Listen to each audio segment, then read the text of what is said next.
ఎవరైనా నాతో మాట్లాడకుండా ఉంటే వాళ్ళే మళ్ళీ నాతో మాట్లాడేదాకా నేను వాళ్ళతో మాట్లాడేదాన్ని కాదు.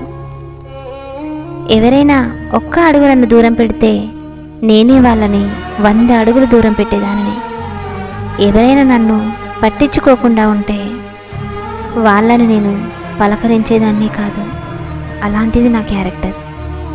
కానీ నువ్వు ఏ టైంలో నా లైఫ్లోకి వచ్చావో తెలియదు, కానీ నా క్యారెక్టర్నే మార్చేశావు. నువ్వు నాతో మాట్లాడకుండా ఉన్నా నేనే నిన్ను మాట్లాడిస్తున్నా. నువ్వు నాకు దూరం అవ్వాలని చూస్తున్నా నేనే నీకు దగ్గరగా వస్తున్నా. నువ్వు నన్ను పట్టించుకోకుండా ఉన్నా నీకై నేను రాత్రింబవళ్ళు పరితపిస్తున్నా. నువ్వు అందరితో ఆనందంగా ఉన్నావు, కానీ నన్నెందుకు ఇంతలా బాధ పెడుతున్నావు?